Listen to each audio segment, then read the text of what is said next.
Amigos queridos, es 1 de septiembre. Iniciamos otra emisión, el miércoles, mitad de semana, de esta hora del Comercio TV en la señal de Televicentro. Diana Jacome. ¿Qué tal, Roberto? Bien.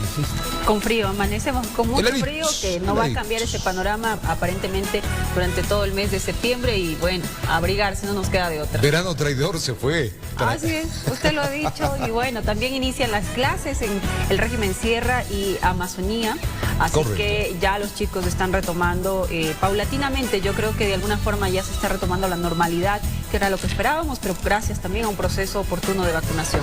Hay que invitarles a que nos acompañen. Diario El Comercio en su edición impresa ya está aquí en nuestro estudio y también circulando en todo el país. Títulos importantes, vacunación seguirá, pero habrá cambios. Talibanes ante la tarea de reconstruir un país en ruinas. El plan de acogida en Ecuador ya no va. Ojo, ¿ah? Casa para todos tuvo bajos resultados, dice el Ministerio de Vivienda. 3 meses sin definición sobre futuro de la alcaldía en Quito. Y Alfaro, atención en deportes, la saga cambia para el partido ante Paraguay. Y ofertas de coyotes se difunden por internet. La policía investiga los títulos más importantes que tiene Diario El Comercio, que ya está en circulación y usted lo puede adquirir. Arrancamos con las noticias. Un nuevo chat de presunta gestión de cargos públicos por parte de asesores de la Asamblea Nacional fue revelado en redes sociales. Sin embargo, varios legisladores aseguran que las capturas de las conversaciones son falsas. Nuevos chats se revelan en las redes sociales, esta vez involucrando a los asesores del asambleísta Mariano Curicama en una supuesta negociación de cargos públicos en el Ministerio de Agricultura. Envíale tu hoja de vida a la Micaela. Dile que ya has hablado conmigo y que don Mariano ya dio el visto bueno. ¿Sí le entregaron mi carpeta? Chévere. ¿Para cuándo dijo más o menos que ingreso? Esperemos que la próxima semana ya ingreses. Sobre esto, Curicama asegura que los chats son falsos. Porque no coinciden las horas y las conversaciones que tienen. Están en diferentes horas. Por eso es que nosotros decimos que es falso. Porque es falso. Pero también si es verdad, yo pido a los que han hecho este chat, ¿por qué no presentan la denuncia? Con nombres y apellidos y la rúbrica respectiva. Pero no es el único. El asambleísta Elías Hachero también asegura que los chats en los que lo involucran en una supuesta gestión de cargos públicos no son verdaderos. Hubo un montaje y sobre ello el texto subsiguiente, que no me responsabilizo en lo absoluto. Sobre el caso de la segunda vicepresidenta de la Asamblea, Bella Jiménez, el ministro de Transporte, Marcelo Cabrera, negó en la Comisión de Fiscalización que haya gestionado algún cargo para la asambleísta. Nadie ha probado ni ha podido demostrar que la señora Jiménez me ha pedido un cargo y menos que yo lo haya permitido. Algo que fue cuestionado por el legislador Bruno Segovia. El ministro públicamente dijo que le han pedido cosas que él no ha correspondido, que él no ha aceptado. Hoy ya no dice eso. Y es curioso porque la cita que se da es luego de chats, se acuerdan los chats y luego se dan nombramientos al segundo día. De los 4 casos que han sonado de presuntas irregularidades, solo uno cuenta con denuncias, es el de Bella Jiménez y que ahora se está investigando en el Comité de Ética por la presunta gestión de cargos públicos dentro de la propia Asamblea Nacional. Informó Valeria Navarro. El defensor del pueblo, Freddy Carrión, aseguró que fue drogado en el departamento del exministro de Salud, Mauro Falconi. Además, indicó que por esos días lo visitó porque iban a entregarle información de presuntos actos de corrupción. Le contamos. El defensor del pueblo, Freddy Carrión, acudió a las comparecencias del juicio político que se lleva en su contra. A la prensa señaló que fue drogado en el departamento del exministro de Salud, Mauro Falconi, el pasado 15 y 16 de mayo. Es imposible que con 2 copas de vino yo no recuerde absolutamente nada y que al día siguiente, porque he sido el único que se practicó un examen toxicológico, aparezca que no tengo ni siquiera 1 grado de alcohol. Es imposible.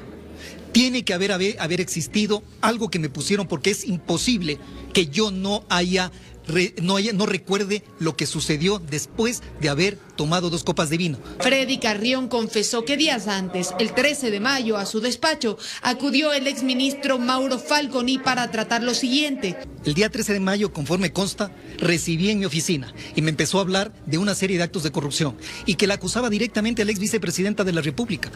Textualmente decía que ella había dispuesto la sustracción de varios lotes de vacuna. Carrión aseguró que no hizo un mal uso de los recursos públicos los días que visitó a Falconi en su departamento, pues asegura que iba a recibir información de presuntos actos de corrupción. Esto fue parte de una trama que en el momento en que le descubrieron y encontraron los $47,000, cambiaron las versiones y me acusaron de un supuesto abuso sexual. Carrión dice que no agredió sexualmente a la pareja y que en el proceso hay muchas contradicciones. Lo que dicen los testimonios, los testigos, que expresamente mencionan que yo estuve ahí y que jamás la señora manifestó, fue él. En un delito flagrante, la víctima lo primero es que reconoce a su victimario, no lo reconoce después de 24 horas, pues. Durante las comparecencias, la esposa de Carrión lo defendió. Aseguran que este juicio político es el único espacio en donde han podido contar su versión de los hechos, informó Valeria Navarro. Y una funcionaria judicial denunció presuntas irregularidades en el sorteo de causas. Una de ellas habría beneficiado a Jorge Yunda. La defensa afirma que usurparon su identidad, contraseña y falsificaron su firma. Se trata de Gabriela Beltrán, la funcionaria judicial que llegó junto a su defensa a la Fiscalía de Pichincha para denunciar lo que llaman irregularidades en el ingreso de causas para su posterior sorteo, tal como habría ocurrido en una de las acciones constitucionales presentadas por Jorge Yunda para evitar que se concrete así la remoción de su puesto como alcalde de Quito. Su defensa sostiene que Beltrán es víctima, pues se habría usurpado su identidad y contraseña, falsificando su firma. A ella le dieron abriendo roles para que, utilizando esos roles, ingresar las causas, y en efecto así lo hicieron. Y tenemos en nuestras manos la certificación de que solo en la unidad de Iñaquito le ingresaron a nombre de Gabriela Beltrán Loyo 15 causas.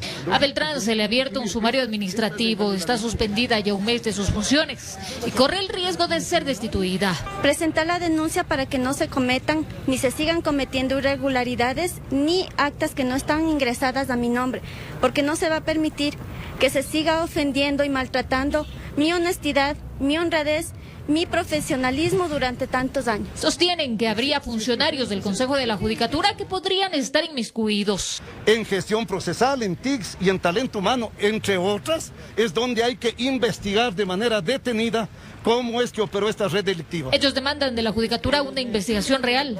Afirman que esta no sería la primera vez que ocurre una situación similar. Informó Marilyn Jaramillo. Y a través de un comunicado, la Cancillería del Ecuador informó que Pascual del Chopo renunció la tarde de este martes 31 de agosto a su cargo como embajador en España. Además, aclaró que el presidente Guillermo Lasso no ha ordenado ocultar los pagos ni contratos en la administración de Rafael Correa con la firma española Kinema. Esto en referencia a una nota periodística de un medio internacional en donde el ex embajador del Chopo afirmó que el presidente conoce sobre dichos contratos. Y 9 personas fueron detenidas tras múltiples allanamientos ejecutados en Guayaquil, San Borondón y Daule dentro de las investigaciones que se ejecutan en el caso Ispol. Se trata de funcionarios de empresas y quienes habrían perjudicado a varias instituciones.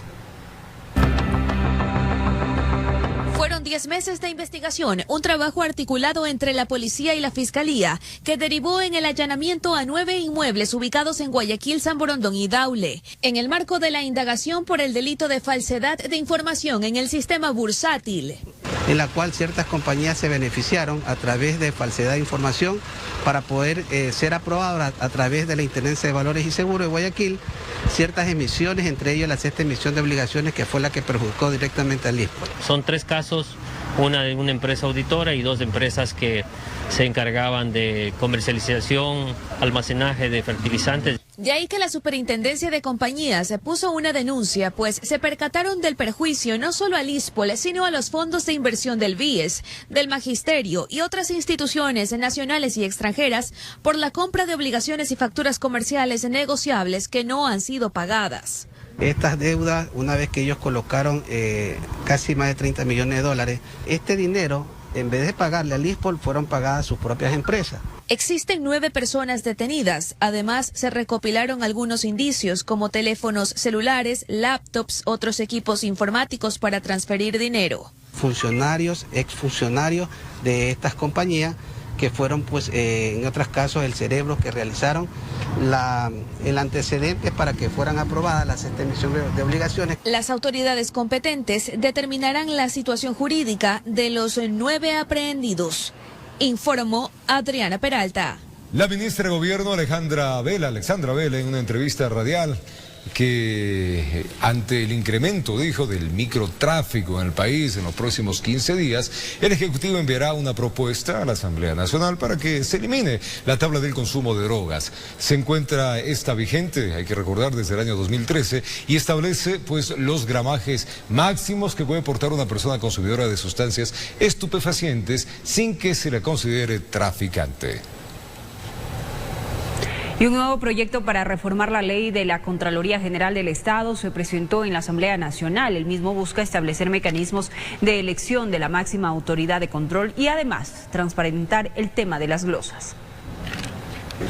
La asambleísta Yesenia Guamaní de Izquierda Democrática presentó un proyecto de reforma a la ley de Contraloría General del Estado. Le estamos dando al país un instrumento legal para acabar con la corrupción y acabar con los actos irregulares que ha tenido esta importante institución. El proyecto tiene 4 artículos. Uno de ellos trata sobre la elección de la máxima autoridad de control. Que el Contralor General del Estado sea elegido por una sola vez y no como es actualmente de manera indefinida. También tenemos requisitos para que sea elegido Contralor General del Estado por ley. Es decir, que no dependamos del Consejo de Participación Ciudadana y Control Social, tampoco de su reglamento. Entre los requisitos se solicita que el Contralor tenga un perfil profesional en Derecho o Administración Pública, que tenga una certificación de no haber estado en un partido o movimiento político en los últimos 8 años. Además, se propone lo siguiente. El Contralor General del Estado, una vez que deje sus funciones, no podrá salir del país un año después, a menos que la Asamblea Nacional le autorice, y esto tiene que ser por salud o fuerza mayor. El proyecto también habla sobre un registro cruzado de los datos sobre las glosas desvanecidas. Va a existir una plataforma para que en 5 días todos los ciudadanos, incluso en este caso la Procuraduría General del Estado, pueda tener esa información de primera mano. Al momento, en la Comisión de Justicia ya existen 8 proyectos de ley que pretenden reformar la ley de Contraloría. Autoridades analizan la posibilidad de unificar estas propuestas, informó Valeria Navarro.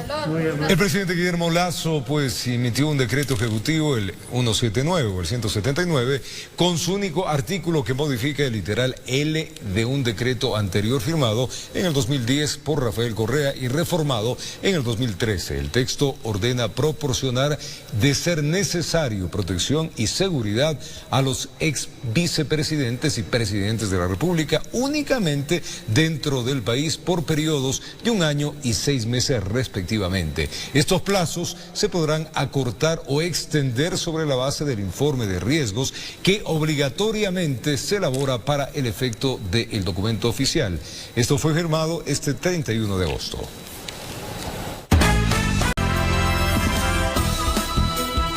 Gracias por acompañarnos en esta mañana de miércoles y vamos a contarles que tras anunciar el cumplimiento de la vacunación de 9 millones de ecuatorianos en 100 días, el presidente de la República, Guillermo Lasso, aseguró estar preparado para una posible tercera dosis y la inoculación desde los 2 años de edad. Preste atención. Guillermo Lasso cumple sus primeros 100 días llevando las riendas del país y lo hace efectuando algunos cambios en su gabinete. Ralph Suástegui, quien se venía desempeñando como secretario general de la presidencia, pasa a ocupar la gerencia general de la Corporación Nacional de Telecomunicaciones, CNT. Ese puesto lo llenará José Yunes.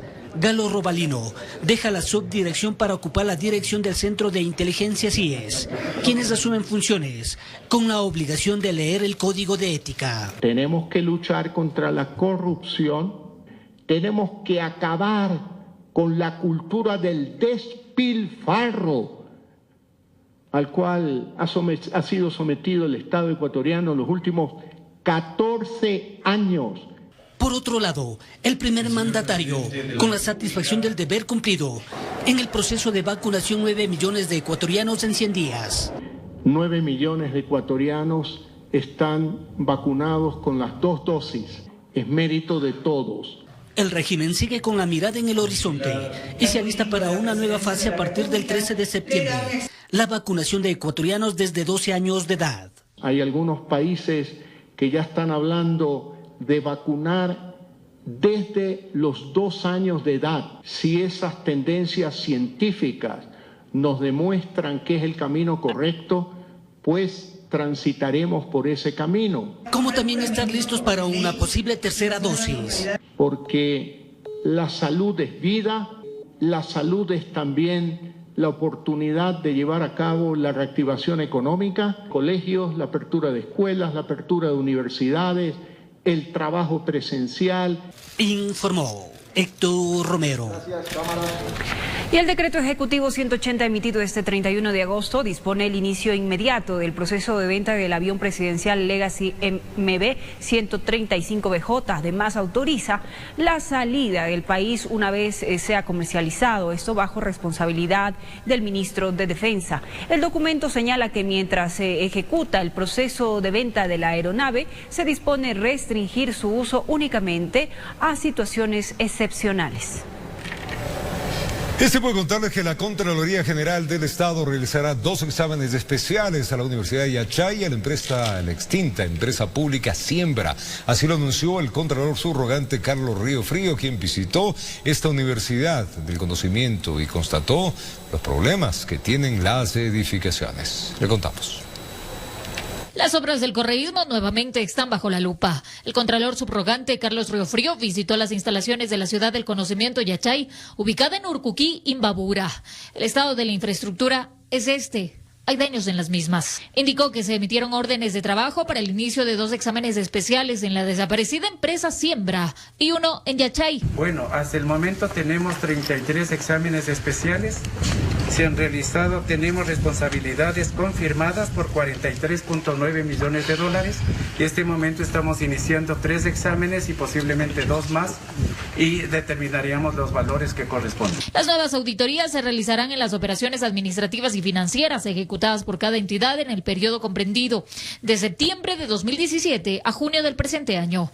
En el caso de operaciones administrativas financieras, tenemos que en el periodo se han gastado 50 millones de dólares. Eso lo vamos a verificar en las adquisiciones de bienes, de equipos, de inventarios y también de cómo se procedió al pago del personal en talento humano de remuneraciones. En Yachay hay 5 edificios donde se realizaron ya análisis técnicos de las obras y se determinaron responsabilidades civiles. Por 31.4 millones de dólares estableció además un informe de responsabilidad penal y la consecuencia, dice Riofrío, es que tienen daños estructurales que serían difíciles de remediar o muy costosos y cuya única solución sería demoler las edificaciones. Lamentablemente primero construyeron la vía, que también estamos analizando nosotros esos contratos, y después quisieron hacer el soterramiento.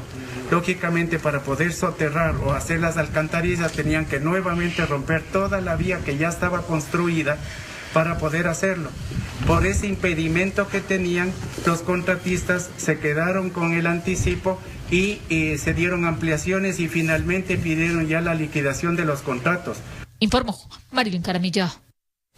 Y luego de 11 años, este miércoles en el Complejo Judicial Norte de Quito se desarrollará la audiencia de evaluación y preparatoria de juicio por la muerte del policía Froilán Jiménez y los militares Darwin Panchi y Jacinto Cortés, ocurridas en la revuelta policial del 30 de septiembre del 2010. Esta vez 9 uniformados son procesados. Un viacrucis que está por cumplir 11 años es el que está viviendo la familia del miembro de la Policía Nacional Froilán Jiménez, quien perdió la vida el 30 de septiembre del 2010, cuando el expresidente Rafael Correa era evacuado del hospital de la Policía Nacional en la revuelta policial. Edwin Romero, abogado de las víctimas, ve una luz al final del túnel para que se haga justicia. 11 años de espera que las víctimas lo único que han venido buscando en este sentido ha sido la verdad y la justicia. Hechos que no lo han recibido por parte del Estado ecuatoriano. Este miércoles en el Complejo Judicial Norte de Quito está previsto el desarrollo de la audiencia de evaluación y preparatoria de juicio por la muerte de Jiménez y los militares Darwin Panchi y Jacinto Cortés. Con gusto recibiremos pues la información por parte de la Fiscal General del Estado, la doctora Diana Salazar, por cuanto la señora jueza Jimena Rodríguez dispuso que se investiguen a los señores fiscales que conocieron el caso de Froilán Jiménez Granda. Inclusive permitieron que desaparezca el caso, o en este caso el proceso. Del otro lado de la orilla, los generales en servicio pasivo, Ernesto González, ex jefe del Comando Conjunto de las Fuerzas Armadas, y Wagner Bravo, ex jefe del Estado Mayor del Ejército, tienen cuestionamientos al proceso legal. Estamos ante un juicio que creemos que sea imparcial. No puede ser, como se ha dicho, que los mismos elementos que en un determinado momento se sublevaron hayan estado realizando las investigaciones. Refieren que ese 30 de septiembre lo único que hicieron es cumplir órdenes del presidente de la República en ese entonces, Rafael Correa, y el Ministerio de Defensa. Las Fuerzas Armadas, analizando la situación que se vivía, no podían excusarse, no podían no intervenir. Para ellos, el único responsable es el exmandatario. Él tuvo la culpa de llevar al Estado a esa situación, porque él fue advertido, se trató de impedir, pero con su carácter, su temperamento, su vehemencia, hizo presencia y agravó las circunstancias. Son 4 oficiales de las Fuerzas Armadas en servicio activo y 5 en pasivo, los que serán sentados en el banquillo de los acusados. Informó Héctor Romero. Decenas de jubilados de la Corporación Nacional de Electricidad realizaron en Guayaquil un plantón para reclamar el pago completo de las jubilaciones patronales. Aseguran que llevan 15 años, amigos, exigiendo que les cancelen y que incluso varios de sus compañeros lamentablemente ya han fallecido en esta lucha. Increíble, le contamos. Se tomaron por varias horas los exteriores de la Corporación Nacional de Electricidad, ubicada en el sector de Los Ceibos, norte de Guayaquil, para exigir el retroactivo de sus pensiones jubilares. Con ataúd de cartón, pancartas, colchonetas y de manera simbólica crucificados, los ex trabajadores de las eléctricas llevan por más de 15 años reclamando lo que por ley les corresponde. No cobramos porque nosotros no estamos auspiciados por la CUC, porque no permitimos que se nos descuenten esos valores sin haber hecho ningún trabajo.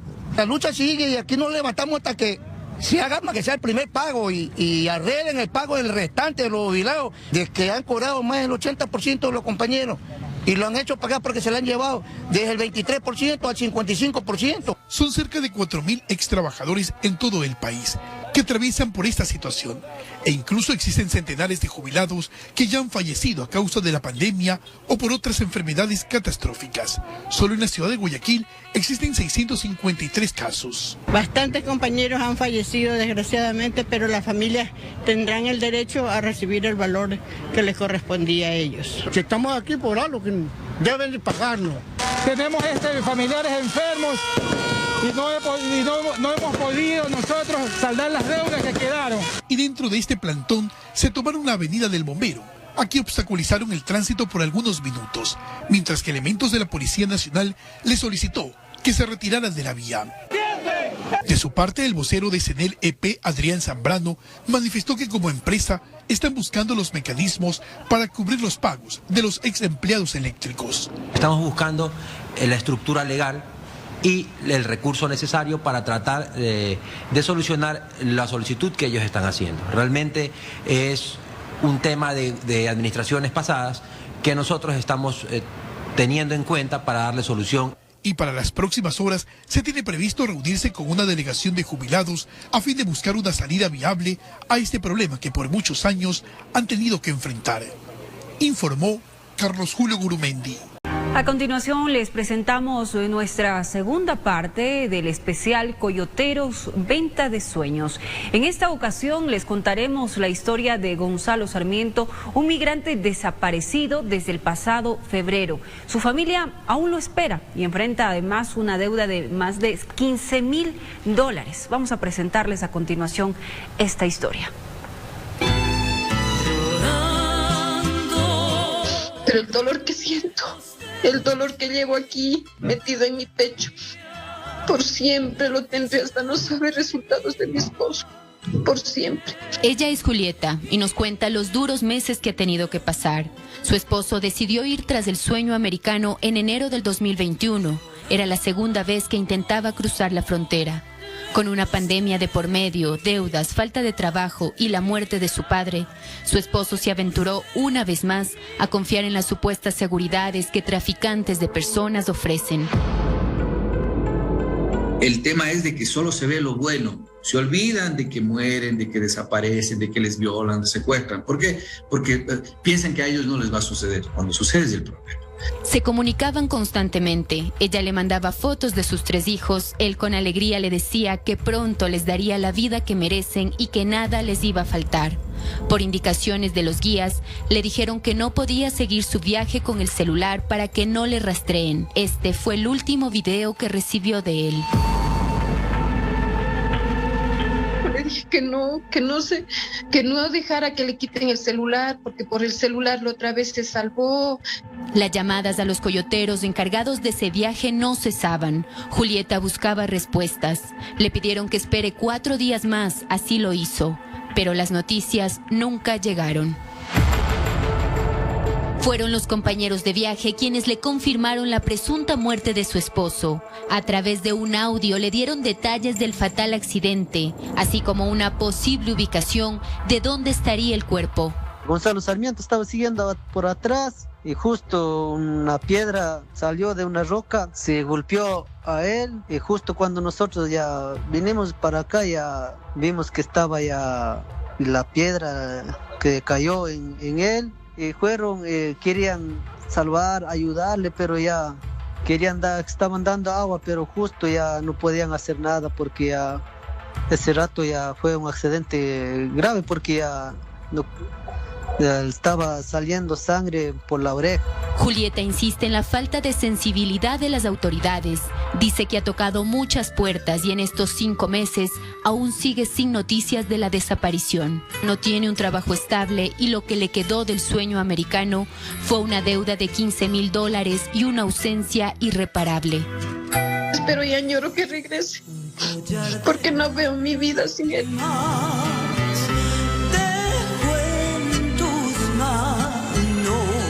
Son coyoteros que venden sueños a cientos de ecuatorianos que confían en que tras cruzar un muro su vida cambiará. Tantos escapando de la dura realidad del país, de la pobreza y falta de oportunidades. Decisiones que arriesgan todo, incluso la vida. Es estructural de Ecuador que no brinda las facilidades para sus ciudadanos. Porque si tuviéramos salud, si tuviéramos empleo, si tuviéramos oportunidades, si tuviéramos una vida decente, ¿para qué me voy a ir de mi país? Informó Caterina Aguirre. Y al retornar, increíble, en Guayas, 60 cachorros, como estamos viendo, fueron puestos a buen recaudo por la aduana de esa provincia. Estos cachorros iban a ser comercializados, amigos. Realmente increíble esta historia. Le contamos y otras más al retornar en esta edición de miércoles del Comercio TV en Televicentro. Nos separamos brevemente, un café, ya retornamos. Es tiempo de hacer contacto a esta hora con Priscila Cadena. Ella se trasladó a la unidad educativa, al Colegio Manuela Cañizares, y nos tiene un amplio informe de inicio de clases. Está también con la ministra de Educación, a la cual le saludamos desde estudio. Priscila, buenos días y adelante.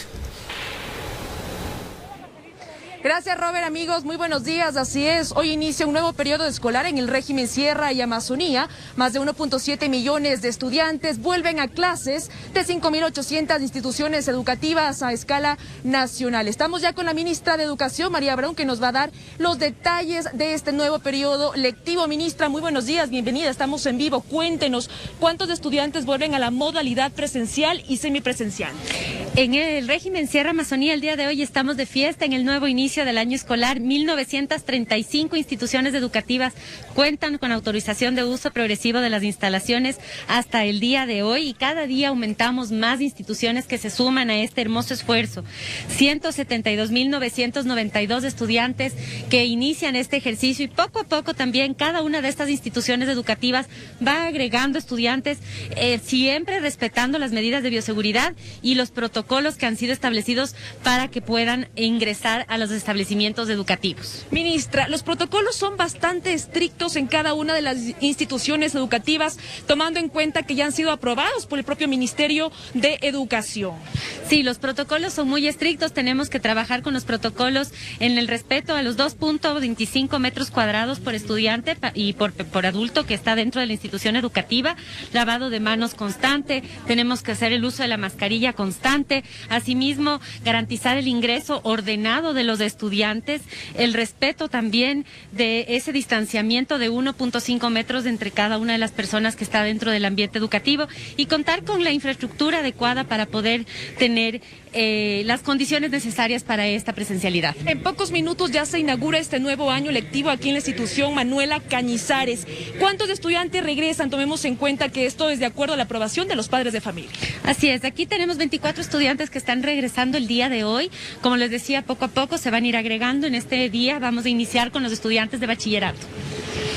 Ahora, en este caso, por ejemplo, en pocos minutos ya llega el presidente de la República también para hacer el acto solemne de inicio a clases. Hay dudas de los padres de familia en torno también a la matrícula, el costo de la matrícula y también el tema de los uniformes. Bueno, en las instituciones educativas particulares y fiscomisionales, las matrículas y pensiones están fijadas desde el año 2019. No ha habido un incremento en la autorización del Ministerio de Educación para que exista un incremento en estos montos. Los menores de 15 años y también de 12 años, ¿para cuándo serán convocados a la vacunación? Estaremos trabajando con estudiantes a partir de los 12 años desde el 13 de septiembre en convocatorias ordenadas con el Ministerio de Salud Pública y en continuidad al Plan 900 que se llevó a cabo dentro de estos primeros días de gobierno ya cercanos a cumplir la meta de 9 millones al cumplirse en pocos días los 100 días de inicio del Plan Nacional de Vacunación. Desde 12 años en adelante continuaremos con los estudiantes ya en los distintos lugares destinados para el efecto por el Ministerio de Salud, que poco a poco se irán mudando estos puntos de vacunación hacia los centros de salud del Ministerio. Bien, muchísimas gracias a la ministra de Educación, María Brown, que nos dio algunos detalles sobre cómo va a iniciar este nuevo año lectivo en el régimen Sierra y Amazonía. Ustedes pueden ver en imágenes, ya los estudiantes se encuentran, quienes van a retornar a la presencialidad son 21 de esta institución educativa Manuela Cañizares, ubicada en el centro norte de la capital. Como nos dijo la ministra, más de 1.7 millones de estudiantes regresan a las aulas de 5.800 instituciones educativas. El acto solemne en pocos minutos con la presencia del presidente Guillermo Lasso. Roberto.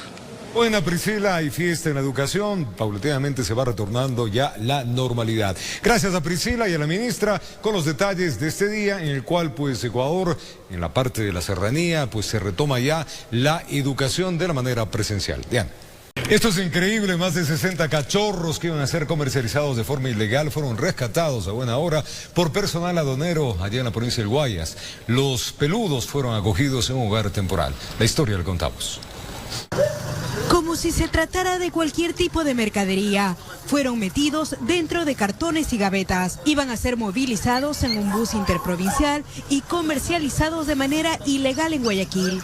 Inicialmente se presentaron 2 ciudadanos como responsables propietarios de los cachorros. Les indicamos que estaban cometiendo un ilícito, puesto que el maltrato animal está penado en el Código Integral Penal. Quienes cometían el delito de tráfico de animales huyeron, abandonando a los más de 60 cachorritos. Sin embargo, se cuenta con una evidencia. Dejaron su cédula y salieron corriendo. Entonces, en base a ello, van a hacer las investigaciones hasta poder dar con el paradero de ellos. El futuro de los canes, que son de varias razas, cambió tras ser rescatados y acogidos por personal del Cuerpo de Vigilancia Aduanera, cerca del peaje de la vía Durán-Boliche, en Guayas. En el Centro de Rescate Animal del municipio de Durán, recibieron atención veterinaria. Habían unos que prácticamente estaban casi ahogándose, otros habían fallecido. Hasta estas instalaciones llegaron personas de buen corazón que se enteraron de la novedad y ofrecieron adoptarlos. Estas mascotas fueron en calidad de hogares temporales, a los cuales nosotros les vamos a hacer un constante seguimiento para que ellos cumplan con los protocolos de bioseguridad. Y es que cuidar a una mascota no es fácil. No solamente es de tener por tener un perrito, sabemos que debemos de cumplir con 3 factores importantes: espacio, tiempo y dinero. Por eso piden que no se fomente la compra ilegal. Que adopten, que no compren, porque si ustedes compran, fomentan más el tema de ventas ilícitas de animales. Informó Maite Morán. Y en el noroeste de Guayaquil clausuraron clínicas clandestinas de rehabilitación para personas con problemas de adicciones. Además de no contar con permisos de funcionamiento, había también hacinamiento e insalubridad. En uno de los centros se denunciaron maltratos. Por medio de denuncias de la ciudadanía, representantes de la Agencia de Aseguramiento de la Calidad de Servicios de Salud, ACES, en coordinación con el Ministerio de Salud y la Policía, acudieron al sector de Pascuales y descubrieron que dentro de esta vivienda funcionaba una supuesta clínica de recuperación para personas con problemas de adicción. Ahí se encontró a gran cantidad de personas en un espacio reducido. Hemos encontrado más de 70 personas entre mujeres, niños y jóvenes adolescentes. Además de insalubridad, en las habitaciones primaba el desaseo y en la cocina había mala disposición de los desechos. Los cepillos de dientes no estaban en el baño, sino revueltos al lado del cilindro de gas. Total insalubridad, un hacinamiento total en una habitación de 2x2, 10 personas, 15 personas ingresadas. Los internos comentaron que han sido víctimas de maltrato. Incluso se encontraron las esposas que les colocaban como castigo. Aquí no estamos bien, esto no es clínica, aquí el castigo es feo. Te embalan con cinta y nos esposan y nos pegan.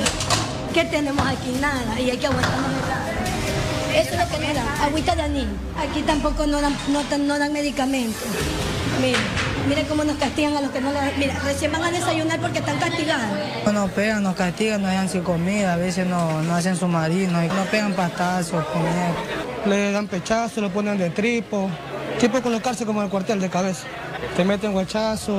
Hemos encontrado hasta esposas que ocupan los policías y con eso han sabido supuestamente rehabilitarles. ¿Cómo se les puede a esta gente que se encuentra sumergida en esta enfermedad de la droga rehabilitar? En el bloque 10 de Bastión Popular encontraron otro centro que no contaba con los permisos de funcionamiento.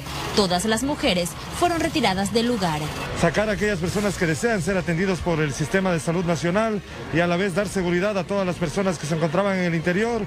Al frente, una clínica clandestina ya había sido clausurada por el Cuerpo de Bomberos en días pasados porque ahí se registró un conato de incendio. Sin embargo, seguía funcionando. Eso fue el día jueves. Estaban quemando llantas. Si hay sello de clausura no se puede funcionar.